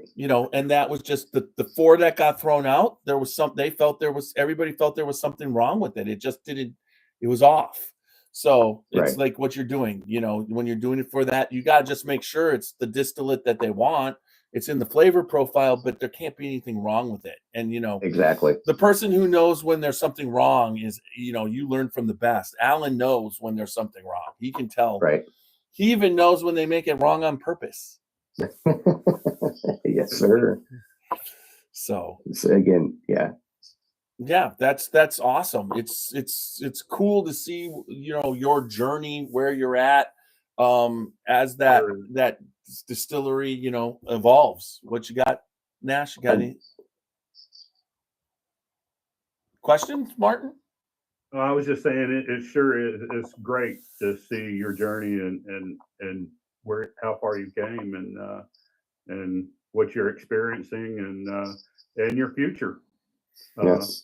As you're talking about it, it looks like you got a great future ahead of you, and looking forward to it. I'm enjoying every minute of it. It's been hard work, a lot of soul crushing days at times, but I'm enjoying. It's been a hell of a ride. I'm enjoying it so far. But I absolutely appreciate you guys having me on and getting to talk about the really non-glamorous side of distilling and whiskey here, because I can get some of this stuff probably bores the hell out of some of your listeners, but that's the real day-to-day of the majority of distillers across the state, across the country. It's again hard-ass, non-glamorous work, but it's fun to sit down and get to talk about that side of it too, and enjoy a little fruit of the product there. So, and I remember when you were on My Whiskey Den, because there's a lot of times there would be. I always remember seeing the different squares, and you were there on the square, and there was a couple of them that you got to say a lot, but for the most, at first you were kind of quiet, but then you were kind of saying you're doing your thing as you went along. So you could definitely tell tonight you have some, what would you say, podcasting experience, put it that way. I might have a little bit behind me there. Yeah, definitely. But it's cool that you've come from that point. A lot of podcasters go in like Bourbon Pursuit and they start their own brands. I think also is it Foregate? They did that too, where they started their own brand and they were a podcast, and then they did barrel picks. And so there's a lot of people that do that, but it's kind of cool to see that you being on a podcast and got into distilling, you didn't start your own, you got into the industry, which is, a pretty cool thing. It's one thing to be an NDP, right? Non-distilling producer. You can create your own brand. You can go have somebody like us do the hard work for you and make it. You get to put your label out there, put your face on it. When you go into contract distilling, I've shared this on my social media before. You're a contract distiller. You don't do this very often. You're making these other brands glamorous. You don't get the credit. You don't get to put your face on it. You don't get to sit there and say, "Hey, look what I did." You do it for the absolute love and passion of what you're doing, and that's something that I have come to really value. I mean, it's exciting that we're getting to finally release our own house brand and something I can put a name to, put a face to, be able to share.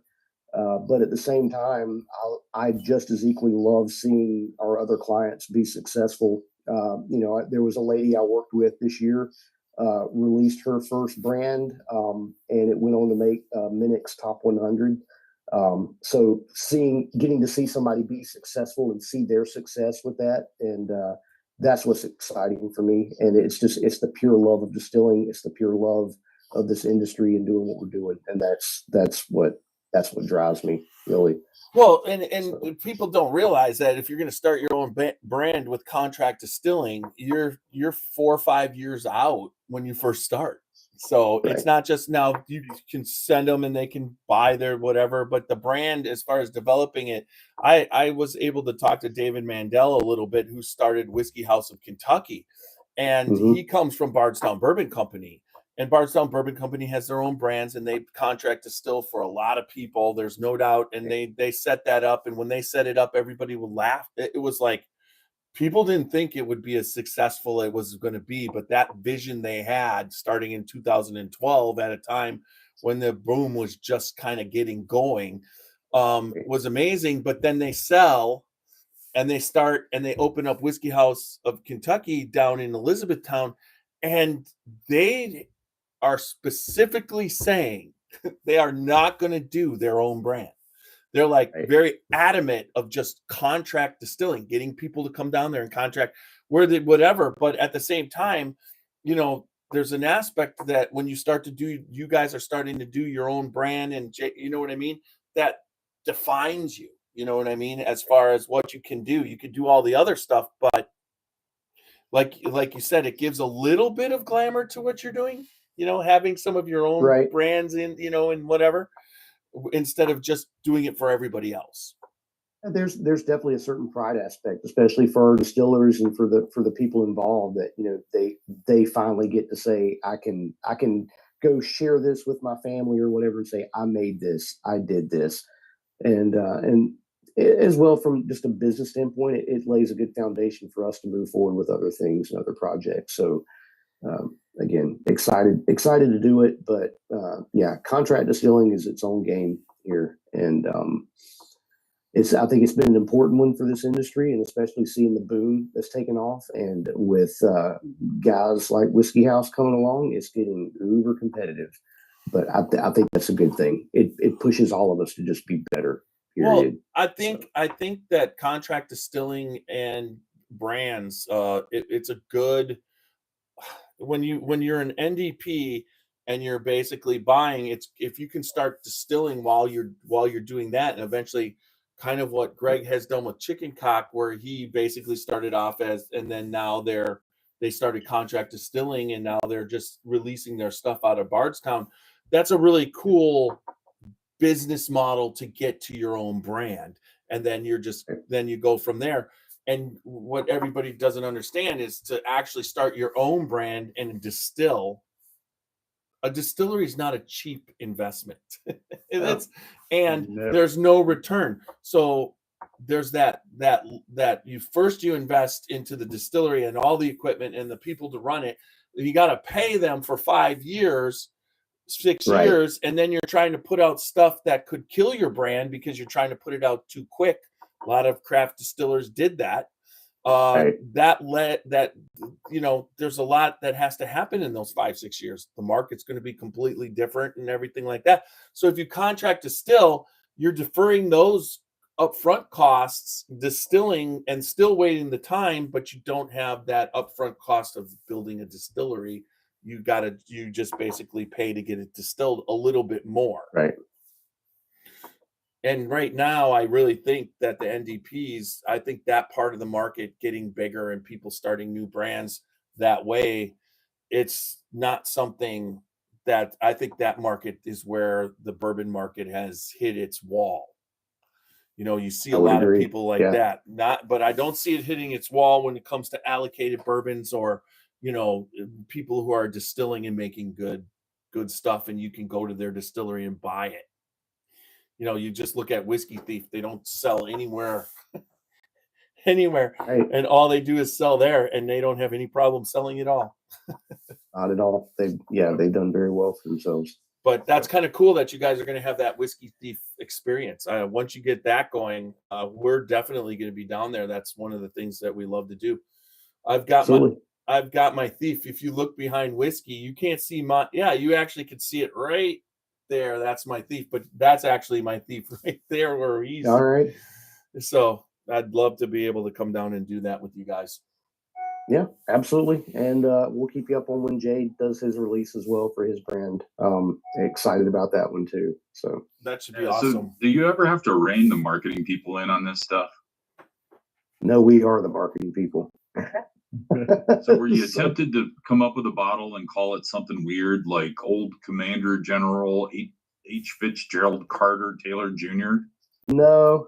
I think it's with the people that we have there, I think there's a pretty good head about where the industry is at, where the market is at, and what's going to work, without getting too crazy out there. So, I mean, where your ownership and everything came from, they definitely knew what they were doing when they started doing it, and it's just transferred, right? I mean, so all right. So thanks everybody tonight. Thanks Ben for coming on. Thanks Whiskey. Yes, absolutely. It's good to see you. And Super Nash, yeah. Remember Looking forward to getting down there and having a pour in person with you, Ben. Absolutely. Look forward to having you guys. Yes. All right, www.scotchybourbonboys.com for all things Scotchy Bourbon Boys. Thank you guys for being a part of this. And then make sure you follow us on Facebook, Instagram, YouTube, and X, along with all the major podcast formats. But remember, no matter how you're following or listening to us, you want to like, listen, comment, and leave good feedback, and also subscribe. And then remember, good bourbon equals good times and good friends. Make sure you drink responsibly, don't drink and drive, and live your life. You take it, Nash. Uncut and unfiltered. All right. Little Steve-O is going to take us out.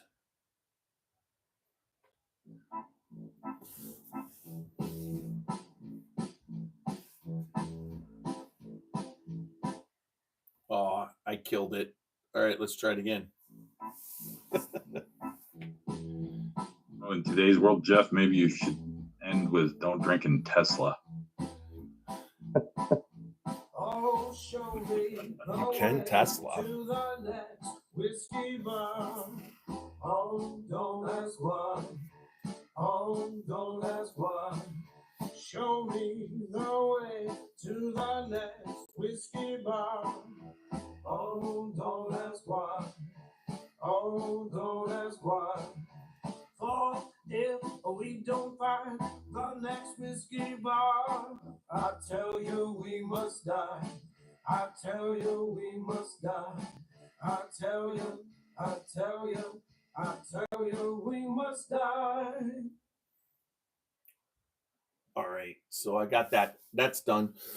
All right, thanks, Ben. Really appreciate it. Thank you, guys. We're still on Facebook and YouTube. We're gonna probably hang out a little bit afterwards Okay. after you, but I just want to let you know that so that the conversation doesn't go south. Sure. It's happened before. I've got an early morning Yep. to start, so I'm going to head on. But I really appreciate you guys having me on. Enjoyed the talk. That was great. Great to see you again, and thanks for coming on and Yep. taking time out. Absolutely. Yeah, thanks for coming on. We appreciate it, man. Yep. Cheers, guys. See you Look soon. forward to seeing you around. Cheers. All right, bye. All right. Salute. All right, there we go. That was decent.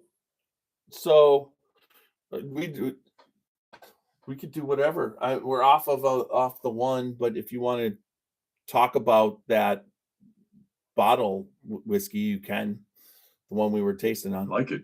What are you getting out of yours, man? Mine is like a butter caramel. It is just awesome.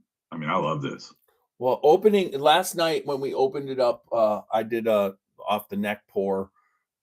It was a little bit bitter compared to the 29. My Roxy loves this, so I gave her that. So, but tonight, so what I did, knowing it's a weeded, I actually after I opened it, I left it sit until 4 o'clock today with the top off, just to let that oxidize in there, do what it was doing.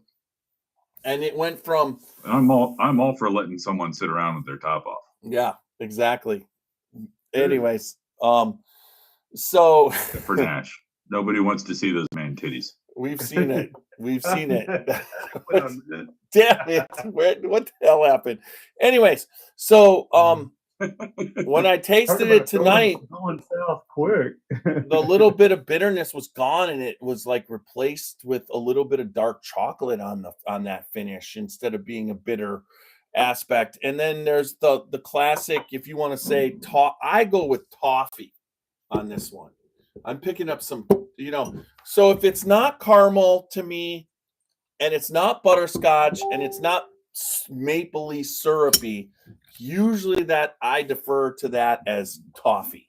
It's just that it's like a Brock's toffee caramel, the one of those, the toffee flavor. And all of them, they're single barrels, but everything gets produced at 90 proof. So one of the things I like about pretty much the Oceans and how they go about their thing is no matter what, when you pick it up, whether it's the batch or the single barrel, it's a comparison that's straight across the board for each one that never changes. Like, so if you're getting single barrels, like you get a Taylor single barrel, or you get, or you get the barrel proof, Taylor barrel proof. I mean, they change all the time. It's not a consistent proof. So to compare batch to batch, if one's 115 and the other one's 121, those are different barrel proofs and everything. So one of the things I like about Oceans is I'm just on a even keel for what I'm tasting all the time. It's kind of a nice thing to do, even with their single barrels. I mean, some people want to put single barrels out all that cast strength, but I think in this case, with what they're doing, it's kind of cool. Now, if you get a cast strength one, I have never seen one, but if you ever do, it'll be special. I've never seen cast strength, especially in a wheat. As a matter of fact, the wheateds in general are really not easy to find. Unless it was the batch. If it was a main batch and most of what was on that container was wheated. But like you said, that first wheated mash yeah. Butter toffee popcorn. On the 29. Yeah. Oh, the 29, man. This 29 is and thank you, Whiskey, because I believe two of the Jeffersons, I bought one, and then you had an extra one that you let me get from you, and then Walker somehow came up with two. So and then my original purchase. So now I've got five. I've had 5 total bottles, like you said. It's to have 5 of one for me of anything is very, very rare. Usually I cut it off at 3. Taylor small batch, I cut off at 4. So I don't have a lot of things that I've rarely purchased the same bottle 5 times. Well, I mean, when you have hundreds of bottles, you don't really need backups. It's always nice if it's really good, it's nice to have one backup. You know what I mean? I like to, like, for instance, I would love to have a backup bottle of that William LaRue Weller back there, but Well, you know what? I got you a backup of this Laws Rye that I just can't wait to give you. Oh my gosh. Great. Man, after he was raving about the first one, he's speechless. I can see it now. Oh my God. I can tell you this. We're going to do a podcast with Heaven's Door. I picked up that bottle. They had it. It's cast strength, and this is the Ohio pick. Strength rye? No. Heaven's Door single barrel cast strength. And then I called my guy, and for $50 I can pick up the taster pack. So Adam Edwards said he can't do Tuesday or Thursday, but Whiskey, you might want to be on next Thursday again, because if I decide to do it on Thursday, I'm buying the rye. I'm buying that taster pack again.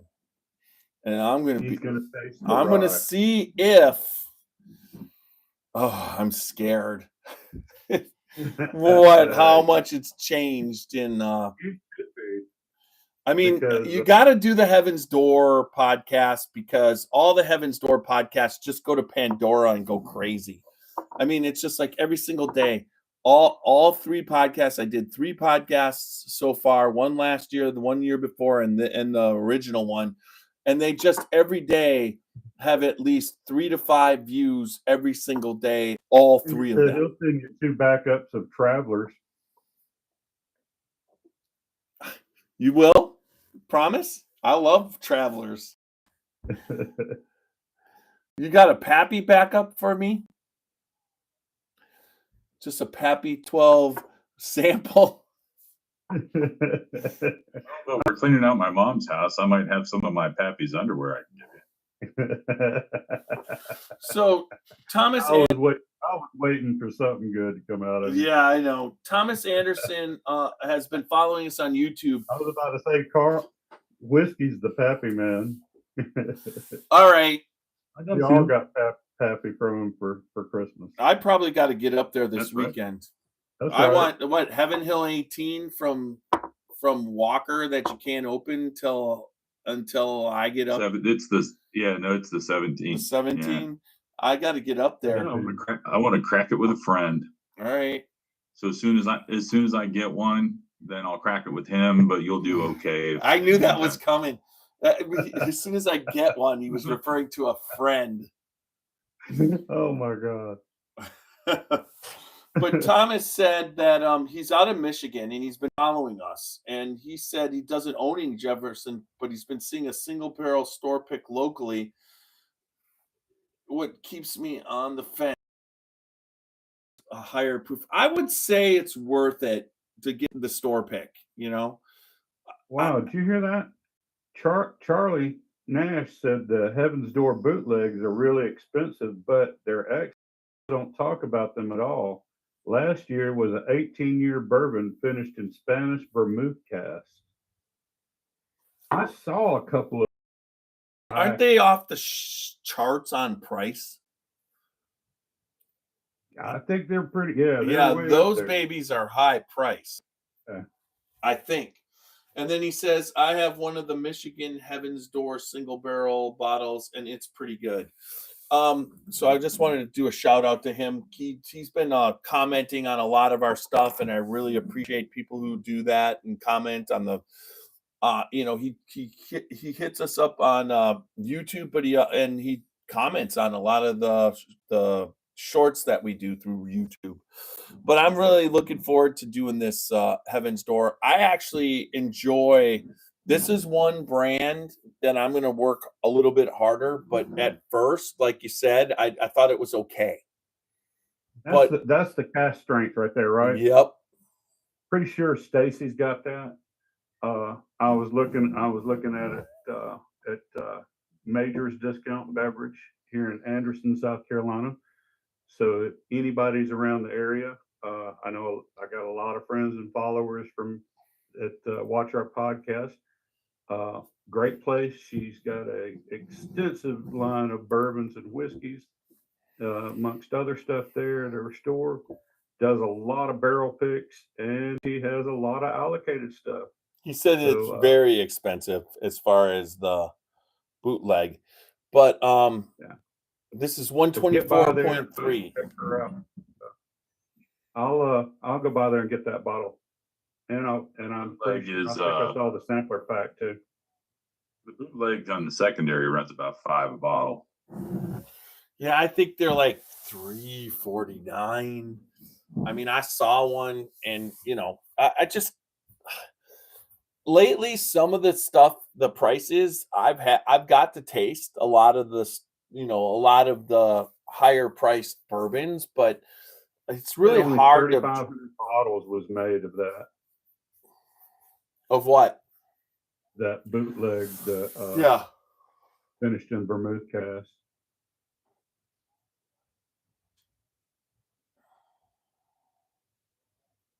That would probably justify a little bit of the price point. He just picked up a Cream of Kentucky, and it says it's distilled by Heaven's Door. Heaven's Door doesn't distill yet. Oh, they distill at Bourbon. Benjamin already said that they do a Cream of Kentucky. Yeah, that was actually done by. Yeah, it's just there's so many people that do different stuff. Yeah. Was Kentucky Artisan, were they down in New Orleans for the Bourbon Festival there? I didn't know. I do not believe they were. I don't think they were. No, they weren't. Are we talking about that? Are you going to New Orleans? I'm trying to nail down. I'm trying to nail down CT to do this because it's only 14 hours from me and 12 hours from him. So we want to drive down. If we left on Tuesday, we would drive to Nashville, Lynchburg area, and do Jack Daniels. And then Wednesday, we'd finish and go, maybe stop off and we'd end up Wednesday, or we'll leave Wednesday morning and get there on Thursday, one or the other. We're going to drive down and then do the festival Thursday, Friday, Saturday, and then Sunday leave in the morning and get back on. We could go all the way through the 12 hours to his house and whatever. So if we left at 9, we'd be at his, I could be home by 11. But See, I'm you're gonna have to flying. fly, yeah, because I've got a almost 11, maybe even 12-day trip to California and a cruise to Ensenada, Mexico in April, right in the middle of April, a busy month. So and plus coming up that weekend of the 6th to do the podcast with March.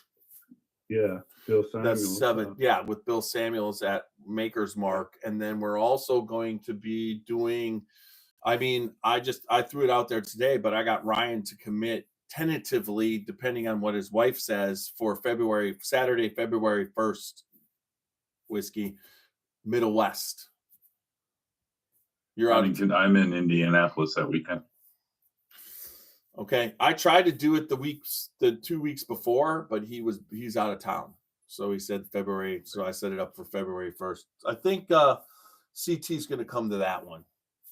So it's going to be interesting. So I'm trying to book that. If not, I'll be flying down. If he doesn't do it, I'll just fly down. Are you planning to go to New Orleans? Asking me? Yeah. Yeah. I gave you those. I'm actually going to work. I'm going to work on schedule tomorrow. Yeah. You'd have to see. I haven't asked yet for the tickets. Yeah, he said he would get them for me, but I got to supply the names. Rachel can't go because she is busy as hell. It's just, it was going to be, I tried to do this for CT because last year, me, you, and Nash went, and he didn't get to go. So I told him I'd do it. Now he's having, to do that long of a trip, he's having dog issues. So we'll see. Does he call her dog? Because I thought he liked her better. I thought she liked her better than that.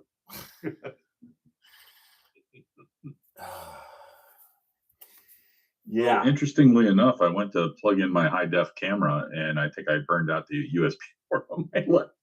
No way. Really? It came on, and then all of a sudden it just went off, and I can't get it to work. So I'm going to have to play with it. I haven't plugged this stuff in a while, obviously. So. Oh, Randy said he could go if you need another. I will tell you a shameless plug, but man, I had a good time at the New Orleans Bourbon Festival. A little different than the KBF. Yeah, absolutely. Different vibe. But really, just the city, the location, the food, the format in the evening. It was just it was a good time. I thought it was. I liked it. I mean, there was no doubt. I mean, it's something that if you haven't done, you have to experience it. But it's not quite. For me, it's just Kentucky Bourbon Festival works for us on our logistics. You know what I mean? You're the drive. It's a 5-hour drive. Throw your stuff in, you get whatever, you can do the whole week, whatnot. Whereas New Orleans, it was we flew down, we had a good time. I'm not saying I love the fact that you could stay at the hotel where all the classes were. Like you said, different vibe. There was a lot of people and speakers and talkers, good food. There was no doubt about that. You could go out into the New Orleans, I imagine a lot of the stuff's going to be cheaper after what happened. Don't even go there. No, it's not. Well, I'll tell you. I mean, the New Orleans Bourbon Festival reminds me a lot more of like a con, right? Yeah. You know, like Yeah. like Comp Con or whatever, where you have rooms and classes and schedules. The Kentucky Bourbon Festival is a lot more like going to the fair. It's just, and I like them both. Right. Don't get me wrong. No, I actually, we don't usually participate in the Bur- classes. Bourbon Con is coming up in Louisville, I think, this month, isn't it? Is it? It is. It is. Yeah. Yeah. Louisville's having a Bourbon Con this month. Now that you mention that. Sellers, it's 10:30 and I still have an email I have to compose and get out the door. All right, yeah, and I got to get this stuff loaded. I think Roxy, she's just getting over a cold cough. That just whatever she did over the holidays, she got a. Here's to James LaCoury. He's watching. Ooh, James, thanks for watching. Whatever she. Carly Nash, I appreciate you tuning in, watching, chiming in. She actually, took the antibiotics and put it all on pause for the whole holidays, and then when my last weekend when my son and daughter-in-law and grandson left, Monday was like, oh, there's my throat sore again, and all of a sudden it all started up again. So tonight she got antibiotics on Tuesday. I picked it up after work, and so she's back and she's starting to feel like a person again, but she was tired and she's got 2 people in labor, and so she went to bed. So I can hang out, Nash, as long as you want, but you can thank you, Whiskey, for coming on. Although I would like just a thumbs up at one point that you even got it just said delivered all day. I sent you information on New Orleans. I sent you information. And you just what did you take? Are you taking lessons from Randy just to ghost the crap out of me? Not talking to me? Or were you just that busy that you just didn't have time? Today was a busy day. Yeah. I to be honest with you, I feel like I'm spending all my time between 7 or 7:30 in the morning till 5:30, 6 at night on the phone or on a Teams meeting or in-person meeting. Yeah, kind of making up for all that whole period of 4 or 5 months where it was rough. So I'm sure they're driving you back into your routine, huh? I'd say that's an understatement, Madam President. Yeah, thank you. Same thing with CT right now. He is busy as hell. He's got the dog. He's got basketball. He's got all the stuff. I don't know what, he's probably not even going down to Kentucky on Fridays as far as I can see. Plus he does a lot of bourbon related stuff there in Dayton. So, all right. Do a lot of bourbon related stuff here in my living room. In your living room. I thought you were whiskey den. Yeah, in your whiskey den. I also learned that I should not wear a black shirt when using a background. Yeah, it keeps thinking that it's the background and it blends in. It hurts my body out. Background, yeah. Wear a green one. Yeah. See if I can make myself disappear by my head. It's just your head. That's it. That's all that's there. Green background. Yeah, I got a lot of stuff I got to do this weekend. I'm going to change out the barrel head, and I'm going to stain the staves that I got for the front of this, and then I got to figure out how the camera. You were going to say you were going to stain the bathroom floor again, but okay. I'll go with staves. Staves, yeah. I stain the bathroom floor every day now that I'm getting old. What the hell? All you got to do is stand a little closer. That's what she said. You just got to straddle it, big boy. Oh my God. I'm going to reach up in there and pull it out. There's there, Nash. There you go. Randy Ford said he used to play jazz saxophone. So that's kind of cool.